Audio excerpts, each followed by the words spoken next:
الحمد لله رب العالمين، والصلاة والسلام على سيد الأنبياء والمرسلين وعلى آله وأصحابه أجمعين. أما بعد، فقد قال الله تبارك وتعالى في القرآن المجيد والفرقان الحميد: أعوذ بالله من الشيطان الرجيم، بسم الله الرحمن الرحيم. الف لام میم، ذلك الكتاب لا ريب فيه هدى للمتقين. خيركم من تعلم القرآن وعلمه. صدق الله العلي العظيم، وصدق رسوله النبي الكريم، ونحن على ذلك من الشاهدين والشاكرين، والحمد لله رب العالمين. اللهم صل على محمد وعلى آل محمد كما صليت على إبراهيم وعلى آل إبراهيم إنك حميد مجيد. اللهم بارك على محمد وعلى آل محمد كما باركت على إبراهيم وعلى آل إبراهيم إنك حميد مجيد. اللہ تبارک و تعالیٰ کا بے انتہا احسان ہوا، کرم ہوا کہ اس نے ہم سب کو تمام ضروریات سے فارغ ہو کر، تمام مشغولیات سے نکال کر اپنے پاک گھر میں آنے کی توفیق عطا کی. معزز تھے زمانے میں مسلمان ہو کر، معزز تھے زمانے میں مسلمان ہو کر، اور ہم خوار ہو گئے تاریخ میں قرآن ہو کر.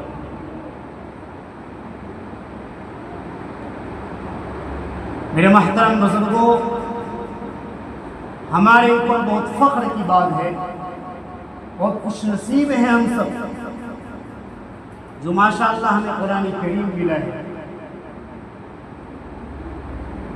میرے محترم بزرگوں اور دینی بھائیوں، قرآن کریم ہمیں یہ مفت میں مل گیا. آسمانی کتابیں، بہت ساری کتابیں آئی، لیکن ساری کتابیں اٹھا لی گئی. توریت آیا وہ بکھر گیا، انجیل آیا وہ بکھر گیا، زبور آیا وہ بکھر گیا. لیکن قرآن کریم جو آیا ٹکڑوں میں آیا، آیتوں میں آیا، سورتوں میں آیا. آنے کے بعد وہ ایسا جڑ گیا، قیامت تو آ سکتی ہے لیکن اسے کوئی ہٹا نہیں سکتا.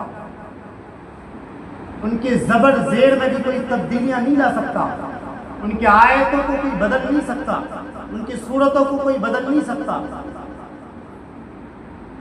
میرے محترم بزرگوں اور دینی بھائیوں، ایک واحد کتاب ہے، اس کی ذمہ داری، اس کی حفاظت خود خالق کائنات نے لی ہے.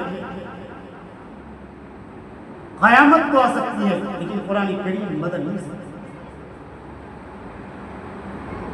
آج ہمارے اوپر ظلم ہو رہے ہیں، طرح طرح کے ظلم ہو رہے ہیں، طرح طرح کی کوششیں کر رہے ہیں وہ لوگ ناکام ہونے کی، یہ دین مٹانے کی، یہ دین والوں کو مٹانے کے لیے. کیوں کر رہے ہیں؟ کیونکہ ہم نے قرآن کریم کو چھوڑ رکھا ہے، قرآن کریم کو بھلا رکھا ہے. قرآن کریم کو پڑھنا چاہیے، ہم پڑھتے نہیں ہیں، من نہیں کرتا پڑھنے کا، حالانکہ ماشاءاللہ پڑھے ہوئے ہیں. صحابہ کرام کا جو طور طریقہ تھا، ہر کام قرآن کریم سے کیا کرتے تھے. جھگڑا قرآن کریم سے ہی فیصلہ کیا کرتے تھے، جھگڑے کا. طلاق کا مسئلہ ہوتا تو قرآن کریم سے فیصلہ کیا کرتے تھے. آج کل طلاق کا مسئلہ ہو کہ جھگڑا کا مسئلہ ہو، ہم کورٹ جاتے ہیں، تھانے جاتے ہیں، یعنی ہم دوسروں سے مدد مانگتے ہیں. حالانکہ قرآن کریم کے مطابق ہمارا فیصلہ اگر ہوتا تو ہم اتنے پریشان نہیں ہوتے. طرح طرح کی اذیتیں ہمارے پر نہیں آتی، طرح طرح کی پریشانیاں ہمارے پر نہیں آتی. ہمارا کردار قرآن کریم سے بالکل ہٹ چکا ہے۔ میرے محترم بزرگوں، قرآن کریم کے مطابق اگر ہمارا فیصلہ ہوتا تو ہم پریشان نہیں ہوتے۔ قرآن کریم کے مطابق اگر ہمارا ہر کام ہوتا تو ہمارے گھر میں خیر برکت ہوتی۔ قرآن کریم کے مطابق اگر ہم آپس میں چلتے پھرتے تو آپس میں محبت بڑھتی۔ جس کے سینے میں قرآن کریم ہے، اللہ تبارک و تعالیٰ ان کو عزت دیتے ہیں۔ دوسرے لوگ ان کو سلام کرتے ہیں، انہیں نہیں کرتے ہیں۔ ان کے سینے میں قرآن کریم ہے۔ قرآن کریم پڑھنے والا کہیں بے حال نہیں ہو سکتا ہے، بے موت نہیں مر سکتا ہے۔ وہ ہمیشہ ہر جگہ عزت ہی پائے گا اور عزت کی نگاہ سے لوگ دیکھیں گے۔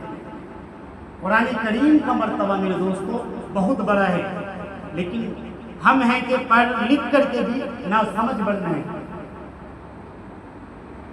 بہت ہی خوش نصیب ہیں ہم سب۔ ہر محلے میں، ہر گاؤں میں، ہر بستی میں قرآن کریم پڑھا جا رہا ہے۔ قرآن کریم کے مکاتب چل رہے ہیں، مدارس چل رہے ہیں، مراکز چل رہے ہیں۔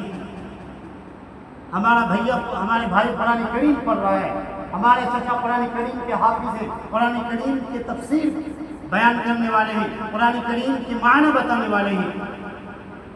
اب بھی اس روئے زمین کے اندر، اب بھی اس خطے کے اندر ایسے علاقے، ایسے روئے زمین موجود ہے جہاں لوگوں کو قرآن کریم سننا نصیب نہیں ہوتا، لوگوں کو قرآن کریم پڑھنا نصیب نہیں ہوا، لوگوں کو قرآن کریم سمجھنا نصیب نہیں ہوا۔ اب بھی اس خطے روئے زمین کے اندر ایسے خطے زمین باقی ہے کہ انہیں سورہ فاتحہ سے آگے قرآن کریم کو بھی سننے کو ملا ہی نہیں۔ ہم بہت خوش نصیب ہیں جو ہمیں قرآن کریم کو پڑھنے کو موقع ملا ہے، قرآن کریم کو پڑھنے کا قرآن کریم کو سمجھنے کا موقع ملا ہے، قرآن کریم کی تفسیر کو سمجھنے کا موقع ملا ہے، قرآن کریم کو معنی کے ساتھ پڑھنے کا موقع ملا ہے۔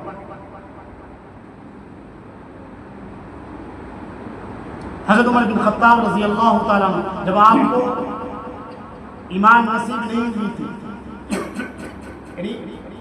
جا رہے تھے سفر میں اپنے قافلے کے ساتھ، پہلے کے واقعہ اپنے قافلے والے کو بتائے، یعنی وہ قافلہ جا کے ٹپ ٹپاتی دھوپ میں حضرت عمر بن خطاب وہیں رک گئے۔ قافلہ والے نے پوچھا یہاں تو کوئی منشا بھی نہیں ہے، نہ یہاں کوئی کام ہے، آپ یہاں کیوں رک گئے حضرت امیر المؤمنین؟ آپ نے کہا یہ میری وہ جگہ ہے جب میں بکری چرایا کرتا تھا اپنے والد خطاب کے ساتھ، تو ہمارے والد محترم کہا کرتے تھے خطاب کو کچھ کام کا نہیں ہے، تو کچھ کام نہیں کر سکتا ہے، لیکن جو میں امیر المؤمنین بنا، خلیفہ بنا، یہ قرآن کریم کی برکت سے بنا۔ جب میں نے قرآن کریم کو سمجھا، قرآن کریم کو پڑھا اور اس پر عمل کیا، ان کی وجہ سے آج میں امیر المؤمنین بنا ہوا۔ وہ دور مجھے یاد آ گیا، اسی جگہ کی بات ہے، اس لیے میں اس جگہ ٹھہر گیا۔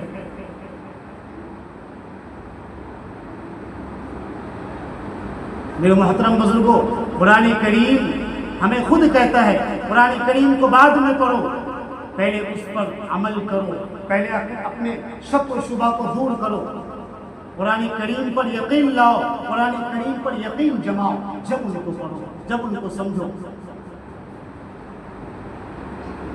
مٹنے والے مٹ گئے، دل دکھانے والے دل دکھا گئے، لیکن قرآن کریم کو سمجھنے والے جو سمجھ گئے ہیں وہ ہمیشہ کامیاب ہیں اور کامیاب ہی رہیں گے۔ میرے محترم بزرگوں، جس نے قرآن پڑھا اور اس پر عمل کیا، ان کے والدین کو کل قیامت کے دن سورج سے بھی زیادہ روشن تاج پہنایا جائے گا۔ غور کرنے کا مقام ہے جب ان کے والدین کو اس بنا قدر انعام سے نوازا جائے گا تو خود پڑھنے والے کا مقام اور مرتبہ کا کیا عالم ہوگا۔ غور کرنے کا مقام ہے میرے محترم بزرگوں، یہی وہ قرآن ہے جس نے ذہنی قوتوں کو جلا بخشا، یہی وہ قرآن ہے جس نے جنات اور شیاطین کا آسمانوں پر جانا بند ہوا، یہی وہ قرآن ہے جس کی بدولت عمر فاروق رضی اللہ تعالیٰ عنہ ایمان نصیب ہوئی، یہی وہ قرآن ہے جس کی بدولت آپس میں میل محبت اتفاق باقی ہے۔ میرے محترم بزرگوں، اس قرآن کریم نے ہمیں بہت کچھ دیا ہے، بشرطے کہ ہم اسے سمجھنے والے بنے، اسے پڑھنے والے بنے۔ اگر پڑھنا نہیں جانتے، اگر صرف انگلی پھیر لیں گے آپ کو پھر بھی ثواب ملے گا۔ قرآن کریم کو چومنا ثواب ہے، قرآن کریم کو سینے سے لگانا ثواب ہے۔ میرے محترم بزرگوں، کل قیامت کا میدان ہوگا، نفسی نفسی کا عالم ہوگا، کوئی ٹخنوں تک، کوئی کمر تک، کوئی گھٹنوں تک پسینے سے شرابور ہوں گے، سب کو اپنی اپنی فکر لگی ہوئی ہوگی۔ اس وقت وہ لوگ اسے کام آئیں گے، یعنی کبھی عالم کی خدمت کری ہوگی، کبھی عالم کو صحیح نگاہ سے دیکھا ہوگا، کبھی عالم کی کوئی مدد کری ہوگی، کبھی عالم کو محبت کی نگاہ سے دیکھا ہوگا، کبھی عالم کو گالی گلوچ نہ دیا ہوگا۔ میرے محترم بزرگوں، وہ خوش نصیب لوگ ہوں گے، ان کے ساتھ جنت میں جائیں گے۔ اسی طریقے سے میرے محترم بزرگوں، 10 ایسے آدمی جن کے لیے جہنم واجب ہو چکی ہوگی، رجسٹر بند ہو چکا ہوگا، حافظ قرآن سے محبت کرنے والے، حافظ قرآن کو سمجھنے والے، حافظ قرآن کو محبت کی نگاہ سے دیکھنے والے، حافظ قرآن اپنی رب کی بارگاہ میں سفارش کرے گا، اس حافظ قرآن کو اجازت دی جائے گی کہ آپ جسے چاہیں، جتنے کو چاہیں اپنے ساتھ بھی جا سکتے ہیں۔ یہ حافظ قرآن کا حکم ہوگا۔ میرے محترم بزرگوں، خود پڑھے میں نہیں، کم از کم عالم کی عزت کرنا سیکھیں، عالم کو صحیح نگاہ سے دیکھنا سیکھیں، غریب بچوں کو پڑھانا سیکھیں، غریب بچوں کے اوپر خرچ کرنا سیکھیں۔ اگر انسان کوشش کرے گا تو آرام سے قرآن کریم کو سیکھ سکتا ہے، قرآن کریم کو پڑھ سکتا ہے۔ مولانا قاسم نانوتوی رحمۃ اللہ علیہ کا واقعہ ہے، آپ سفر میں جا رہے تھے، سارے علماء ناؤ پہ موجود تھے، تو حافظ اس میں کوئی بھی نہیں تھے، رمضان کا مہینہ چل رہا تھا، سب ایک دوسرے کو دیکھ رہے تھے، اس میں سب سے اونچی، سب سے بڑی جو شخصیت تھی مولانا قاسم نانوتوی رحمۃ اللہ علیہ کی تھی، سب انہیں کو دیکھ رہے تھے۔ اب جو ہے یہ بہت مشکل کھڑی ہو گئی، رمضان کا مہینہ چل رہا ہے، تراویح بھی پڑھ رہی ہے، اس میں حافظ قرآن کوئی نہیں ہے، تو آپس میں مشورہ طے ہوا۔ مولانا قاسم نانوتوی رحمۃ اللہ علیہ جو دارالعلوم دیوبند جن کی وجہ سے بنیاد رکھی گئی تھی، انہوں نے مشورہ میں کہا کہ میں تراویح میں سناؤں گا۔ سب حیرت میں ہو گئے، تو حافظ قرآن کی کہا انشاءاللہ تراویح میں سناؤں گا۔ تو ان کا معمول یہ ہوا کہ روزانہ ایک پارے یاد کیا کرتے تھے پورے دن میں، فجر سے لے کر مغرب تک پورے پارا یاد کیا کرتے تھے، اور عشاء میں جب تراویح سناتے تھے۔ 29 دن میں حافظ قرآن ہو گئے۔ کوئی 3 سال نہیں لگا، کوئی 2 سال نہیں لگا، صرف 29 دن میں حافظ قرآن ہو گئے۔ میرے محترم بزرگوں، کوشش کرنے سے کوئی کام ناقابل نہیں ہوتا ہے، انسان اگر کوشش کر رہے تو سارے کام آسان ہو جاتے ہیں۔ ہمارا چلنا پھرنا قرآن کے مطابق ہو، ہمارا نہ بیٹھنا قرآن کے مطابق ہو۔ میرے محترم بزرگوں، ایک تاجر کا واقعہ ہے کہ ایک خانقاہ پہنچا کہ حضرت ہمارا کام نہیں چل رہا ہے، تو آپ ورد میں لگے ہوئے تھے، تو آپ نے کہا ناپ میں کمی نہ کرو، ناپ تول میں کمی نہ کرو۔ اب وہ سوچنے لگا ان کو کیسے پتا، خیر انہوں نے سوچا چلو پھر جو حضرت نے بتا دیا اس پر عمل کریں گے، وہ چلا گیا۔ جب گیا یعنی سامان جو بیچ رہا تھا یوں ہی چھوڑ دیا، اپنے آپ ناپ لو، جتنا لینا ہے لو، نہیں لینا ہے مت لو۔ کچھ دنوں کے بعد اتنا بڑا مالدار بن گیا، وہ جو ترازو جس پہ ناپتا تھا وہ بھی سونے کا خرید لیا۔ کچھ دنوں کے بعد وہ مٹھائی لے کے آیا خانقاہ میں حضرت جی کے پاس کہ حضرت ہمارا کام اللہ کا شکر ہے بہت بہترین چل رہا ہے، اور ہم نے جو ہے ناپنے والے جو ہے وہ بھی سونے کا خرید لیا۔ تو حضرت نے کہا جو ناپنے والے ترازو تم نے سونے کا خریدا ہے اسے دریا میں ڈال دو۔ وہ شخص سوچنے لگا ایسا لگ رہا دوبارہ ہمیں غریب بنانے کا ارادہ ہے. خیر انہوں نے وہ ترازو کو دریا میں ڈال دیا. جب دریا میں ڈال دیا کچھ دنوں کے بعد قافلے والے ادھر سے گزر رہے تھے تو پاؤں میں ٹھوکر پڑی. جب ٹھوکر پڑی دیکھا سونے کی ترازو ہے. سونے کی ترازو سے محسوس ہوا کہ پورے علاقے میں ایک ہی تاجر کا کام بڑھیا ہے جو ان کا ہی ہو سکتا ہے, اس کے علاوہ کسی کا نہیں. وہ ترازو لا کر کے اسے پھر دوبارہ واپس کر دیا. وہ ترازو لے کے بھاگتا ہوا پھر حضرت کے پاس پہنچا کہ حضرت ایسے معاملہ ہوا, جو ترازو میں نے دریا میں پھینک دیا تھا وہ واپس ہمیں لا کے دے دیا. تو اللہ والے نے کہا, بزرگ نے کہا, اگر تمہارا جائز کمائی ہوگا, اگر تمہارا صحیح کمائی ہوگا, قرآن کے مطابق تم عمل کرو گے, قرآن کے مطابق تم ناپ تول کرو گے تو تمہارا مال ضائع نہیں جائے گا, تمہارے مال میں برکت ہوگی اور تمہارے مال کبھی نقصان نہیں ہوگا. تمہارے مال اگر کہیں اور پڑا ہوا ہوگا تو تمہاری جگہ پہ آتی ہوگی. اس لیے میرے محترم بزرگوں, قرآن کے مطابق ہر کام کریں. ہمارا چلنا بیٹھنا, لوگوں کا انصاف کرنا, لوگوں سے باتیں کرنا, بچوں کو شفقت کی نظر سے دیکھنا, بڑوں کا ادب و احترام کرنا قرآن کے مطابق ہو, قرآن سے باہر نہ ہو. میرے محترم بزرگوں, ہر انسان کی خواہش ہوتی ہے, ہر انسان کی طلب ہوتی ہے کہ ہمارا گھر اچھا ہو, ہمارا گھر اچھا ہو, ہمارا بنگلہ اچھا ہو, ہمارے پاس گاڑی ہو, ہمارے پاس دولت ہو. ہر انسان کی خواہش ہوتی ہے. لیکن میرے محترم بزرگوں, کسی انسان کی خواہش نہیں ہوتی ہے کہ گاڑی کے ساتھ ہمارا ایمان کردار بھی اچھا ہو, ہمارے سینے میں قرآن کریم ہو, ہمارا بچہ قرآن حافظ بنے. میرے محترم بزرگوں, کم از کم خود پڑھے بھی نہیں, کم از کم بچوں کو پڑھانے کی کوشش کریں. اس کے ذریعے سے آپ کی سفارش کی بخشش کا ذریعہ بن جائے گا.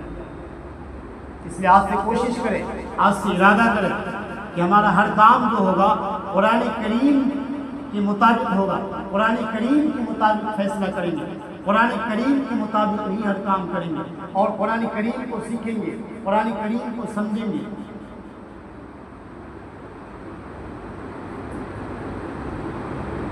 میرے محترم بزرگوں, قرآن کریم کا واقعات بہت سارے بھرے ہوئے ہیں, لیکن یہ ہے کہ عمل کرنے والے ہونے چاہیے. قرآن کریم کو پڑھنا کمال نہیں ہے. شیطان سے بڑا کوئی عالم نہیں تھا پورے خطے کے اندر, آسمان و زمین کے اندر شیطان سے بڑا کوئی عالم پیدا نہیں ہوا ہے, لیکن بس عمل ہی تو نہیں تھا نا. عمل کی وجہ سے, عمل نہ ہونے کی وجہ سے ان کا لقب شیطان کا لقب رکھ دیا گیا.